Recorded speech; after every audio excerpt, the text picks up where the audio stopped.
So, I'm a graduate of FIT, but with, Really? yeah. So, I'm not going to tell the year.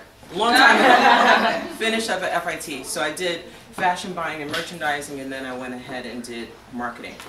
I did something a lot of people don't always do. I took every job that came at me and just tried everything. So that included working for Audrey Smaltz as her executive assistant, dressing models for fashion shows. I worked at Bed Bath & Beyond, selling expensive bedding. I was with Alvin Ailey for a little while. I did costumes for them. So it's just like anything that came at me, I said whatever sticks will be it. So coming into retail, it was something I wanted to do, but it really was an accident. My brother saw this space across the street, which looks crazy now, but back in 2003, I wanted to design bedding, and I said, I need a bed from you. He's a furniture designer. I said, I need a bed. Can you make me a bed? He was living in New Mexico, designed the bed, drove it back here to Brooklyn, and as soon as he stopped in front of the brownstone, everybody came running and said, who did that? So he wound up moving back, and we went into business together. So when he came over here, there was a store next door where that print shop is called Misu, selling $300 jeans. It was crazy back then. We were really going for something, but they were selling really expensive jeans and sportswear. They were working with Diddy on styling Babs for making the band, right? So they were doing that stuff. He said, I don't want to put a wood shop next door to these guys and mess up what they're trying to do. We should do a store. So we opened our first store there, and I was making pillows and bedding and all of that. We were a little early, so we did it for 5 years and then closed that store down. And then I said, I really want to try this again. So I did interior design afterward, and then I came back. And we came back on Nostrand in 2013. And we found out that Nostrand, as busy as a thoroughfare, as it looks, it's not good for this kind of retail. So that's another thing that you may find out. Everybody says location, location, location. It looked like it was good, because you're like, all these eyes they're passing you to go to the A and C train. They are doing just that, passing you. And they were zooming right past us, and they zoomed past us for 3 years. And I said, no, this is crazy. I'm paying crazy rent here. I got to find something else. So this space is about being creative. All the networking that you do, you never know who's going to come back with information for you. So somebody came and told me that the guy who was here, they were going to ask him to leave. I said, now I paid my dues, so you know that store is coming to me. And I said, and I want that one, and I want the one next door. So we took 2 stores, and this store was the politician's office, and next door was empty. So I said, can you guys move over? And they said, well, it looks like crap next door. I said, if I fix it, will you move? So I renovated that and moved the politicians over, and then took the 2 stores. Wow. So sometimes you have to think outside the box, because you're not going to see it right in front of your face. It's not spelled out. You have to come up with something else. So have a little bit of gangsta. I said, I want all of it. So anyway, I was lucky enough to be working with Mary, who you're going to meet in a minute, when I was over on Nostrand. And I said, Mary, you're about to blow up now.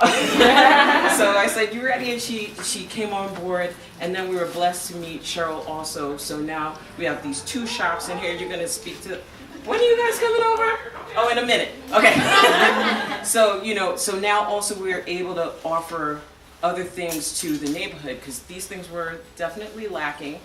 And this gave me an opportunity to know who my neighbors were and control who my neighbors were, as opposed to where I was on Nostrand, where she's cool, but there was this salon next door with the graffiti all over the gate. And I'm like, 3 years. I said, come on, man. You never gonna paint this gate? Can you fix this up? Can we get some flowers or something? And that was taking away from our business also. So sometimes you have to step outside. What I can say is that I found that in a neighborhood that is changing, you have to change with it. So we've been very fluid about what we offer to customers. We've been fluid about our presence on social media, how we present ourselves to our neighbors. And also, we've had to be almost political in some sense, because we couldn't just open and sell candles and pillows. Now you got to go down to the community board and talk to them, and all the Congress people have to know that you're here. It's really another animal that I didn't know I was signing on for that too. But I guess, are we doing questions right now or what? We can go ahead and take some questions. Yeah. So if you guys have any questions for me, just throw them at me. Yes. How have you been networking to get more traction to your store and opportunities outside of your store? So I was very fortunate that because I do interior design, I landed a few good customers. One of my best customers, clients I should say, is Monique Greenwood. So she owns Aquaba Bed and Breakfast, and she used to be editor of Essence Magazine. So she called me up. I did one of her cable TV shows where it was like trading spaces. You know how they have the designer trade this, yeah, that back and forth. I did that, and then she said, listen, I have some bed and breakfasts in different places. I want you to come and do some stuff. So she tried me out, and she tried me out again, and then she said, I bought a 25,000 square foot house in Pennsylvania, just outside the Poconos. Come and design it for me. So that's her crowning glory. And now she has a TV show on Oprah, you know, on the OWN network, and it's the house that I did. So now more stuff is coming from that. Thank you. Thank you. So, you know, so having those clientele, that kind of clientele is great. And she is somebody with a mouth. She lets everybody know. She always bigs me up. I mean, it really has been yeah, she's kept me going. So the referrals have come from all of those people. But aside from that, with the store, we are now assembling a dream team. The staff here, it really is incredible. With the social media, Instagram has been our saving grace. So that's been the number one.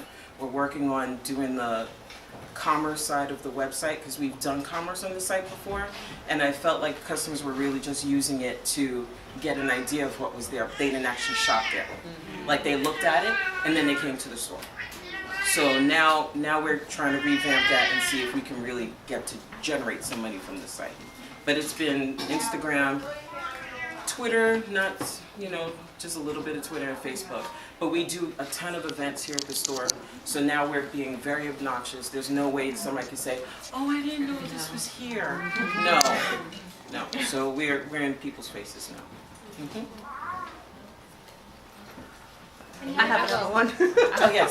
Go ahead. We can just keep trading off. One, congratulations on the new space. I remember when you guys were on Nostrand, and it's really, really beautiful in here. Second, can you talk a little bit about, outside of like side hustling and taking on clients, how you've been creative in funding your business outside of like so traditional? You guys, I'm sure some of you have businesses already or are trying to get started. This is the step out on faith business for me, okay? Other people have been able to get financing from banks, and they do all that stuff. I went to Mom the first time, you know, when we had the first store. And then she was like, no, I'm only doing this because there's two of you. When I got this store on Nostrand, I had a contract on Central Park. And I said, I can take this money and renovate something, you know, in my house, or I can build some wealth and try this again. I took the entire check and opened the store on Nostrand. So that was out of pocket and an American Express card. Yeah. Okay? And then I just had, and then, no, let me not say that, Airbnb. Airbnb was the side hustle. So I didn't want to borrow money from any institutions, you know? And I was like, that Airbnb is my salary. So I would go from the store, somebody's checking in, be right back, put a sign on the door, go check them in, come right back and ring people up. That is not the way I advise anybody to do it. If you can do it and get enough money for 6 months of rent, 6 months of salary, that's the way you should be doing it. Because I spent 3 years worrying about the next, you know, because there wasn't enough capital there. So I wouldn't tell anybody to do it that way. We've been very blessed to be in this location. This location is doing well above what that did over there.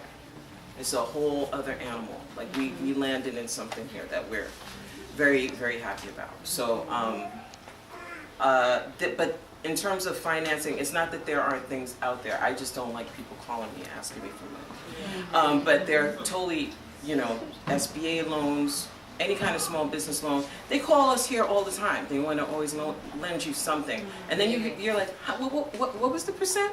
No, I can't do that. You know, but I went to the MWBE event that was at the Brooklyn Historical Society. They do have some funding that's happening out there. So it's definitely someone, you know, an organization you should approach, because they had some funding that was at like 3 and 4%. You know, if you were going to get a contract with the city. So that was the caveat there. But there's funding for that. But I do tell people also, if you're starting out, if you're somebody who needs to see a check every week or every 2 weeks, you might not want to be an entrepreneur. You know, there's a definite sacrifice that has to happen. There's some days I'm just like, yo, this dude needs clothes for school, and the landlord needs his rent. You know, and you just like, you know, and then also trying to buy merchandise for the store and all that stuff. And I was like, but the store's gotta look hot for such and such. We got an event.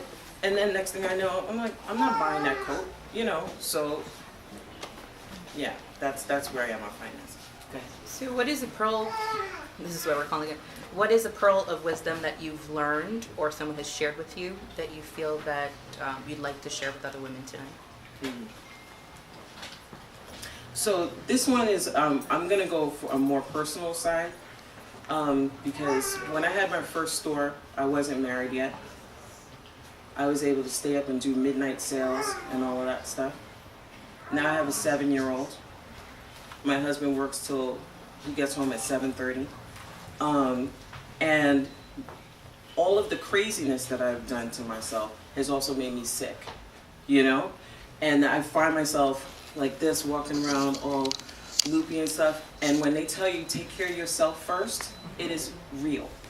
Because I was like, I don't eat too crazy, and now I'm type 2. Right? So you're doing all this stuff, next thing you know, you're on the computer, 1 o'clock in the morning, placing orders. I was like, I did not eat. I'm gonna eat right now. Next thing they said to me, you're pre-diabetic. Right? So now here I am, fixing things and fixing the structure around me so I could take care of myself first. But if I had started that a couple of years ago, so that's the pearl of wisdom. Take care of yourself. Yes. You just mentioned about taking care of yourself, but at the beginning, was it just you or did you have a team? Because nowadays everyone's equating success to having a big team, but what about when it's just you and you are the team? I was,